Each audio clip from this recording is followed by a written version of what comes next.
What's going on, garden nerds? I am so excited today to show you what I have been working on and what I'm continuing to work on here in my yard. It's something that has driven me crazy for a while now, and I haven't really taken the time to figure out a solution, but I figured out the solution and I'm well on my way to making things look so much better.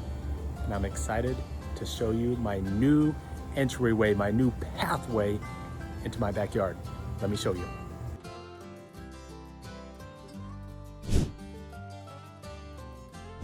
So here it is, guys. My dog loves it too. My dogs love it. This is my new pathway, and you can see what it looked like before. It was horrible. It was ugly. I didn't know what to do with it. So let me tell you what I did. Well, first, let me tell you why I did it. You can see here, there's some shade coming through, or some sun coming through, but there's not a lot of sun getting through. So over here where I have my grass, I used to have grass here, but grass stopped growing here. People always say, I hate Bermuda. How do I get rid of Bermuda? The easiest way to get rid of Bermuda, and it's very easy, is to add shade. If you add shade, Bermuda disappears very easily. But that was the problem I was having. There used to be grass everywhere over here, and then slowly over the years, as I got more and more shade, that grass just disappeared. So it was just dirt. It just looked like this all the time. In addition to that, this is how we enter into my backyard. So we would walk here all the time, which led to tons of compaction. So even if you have good sun and you do everything else correct, if you have compaction, things aren't going to grow. So I just didn't know what to do because I couldn't get anything to grow, couldn't get anything to look good. So this was my solution.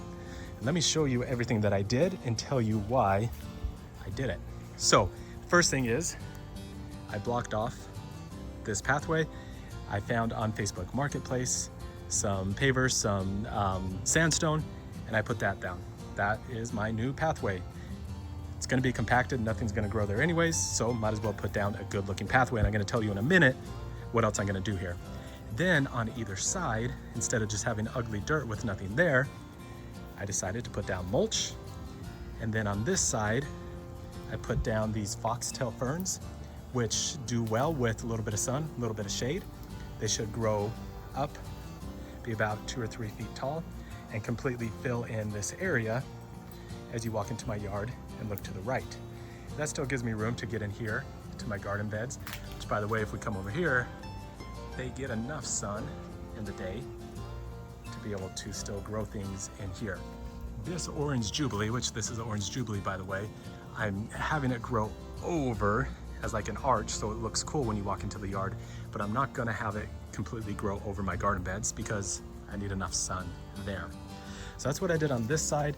Right here in front, where we get a little more sun, I put this Baja Fairy Duster, pink Baja Fairy Duster, which I love. It's a native, and pollinators love it. It looks really good. I'm not gonna have to water this directly. Anywhere where I wanna plant something new, but I don't have irrigation, I plant something native, that I don't have to worry about watering it. So that's why I planted that there.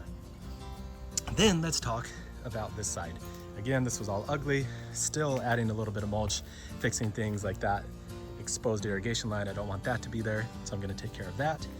But I had to find things that can grow in a little bit of shade and not getting full all day sun. So what I did was I planted Ruellia, Mexican petunia, 2 of those. In addition to that, you can see over here, I have a lot of it already growing. So I just cut some out and planted it here, planted it there, and planted it here. I also took some cuttings from my old Ruellia, put it in a vase of water. Now it has tons of roots, and I'm gonna plant those in here as well.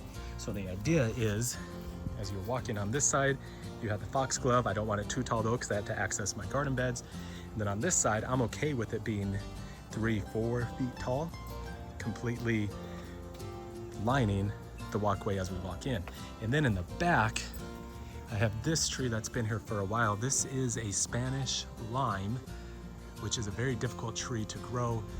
Doesn't love full sun, does not like the cold at all, so it's kind of sheltered back here in this area.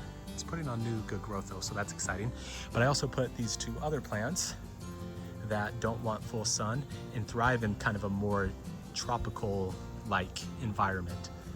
and it's all here under my lime tree. You can see the limes that are getting put on. It seems to like it. It's already put on the flower. Yes, that was there in the nursery, so it's not like I did anything great to grow that, but it likes it so far. So I will continue to add more and more Realia here, so that this whole area is lined all the way up to here. I still need to fill this in. See, this is still ugly, but I'm going to fill all this in with nice mulch, so it looks really good. You can see I'm brewing some compost tea right there. Okay, so now let's talk about what I'm gonna do here to make this look even better. You can see I have some clover already growing here.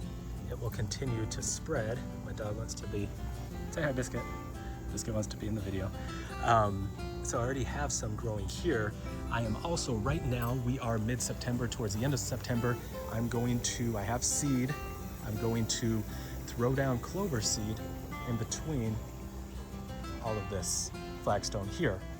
So that way, yes, you see the flagstone, yes, it's gonna be compact here, nothing's gonna grow, but if everybody walks on this as they go into my yard, all the areas in between are going to be full of clover. So that's what I'm gonna do here. It's not that difficult. I'm gonna come here, I'm gonna get a rake and kind of rough up a little bit so that it's not super hard and compact. Rough it up, then I'm gonna throw down seed, and then I'm going to water it quite a bit for the next few days, probably the next 2 weeks. I don't want it to be soaked. I don't want standing water, but I will keep it moist, which is gonna be very easy here because it's so shaded.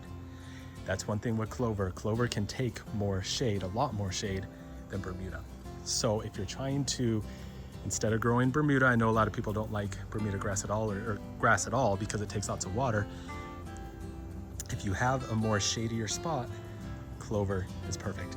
And so that's what I'm gonna grow here. I'm going to plant it, and I will give you all an update as it continues to grow. This is the perfect time to do it, September into mid-October. So if you're thinking about doing clover, do it now or wait until early spring and you can do it again. So just wanted to show you all what you can do if, you know, a lot of people like me, I was stuck forever. I didn't know what to do. A lot of times in shadier spots and in hard compacted spots, you don't know what to do. So try to think outside of the box. Mulch is always good. There's always gonna be plants that love more shade.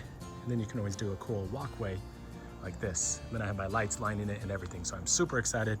Gonna throw down the clover. I will keep you all updated. Let me know if you have any questions.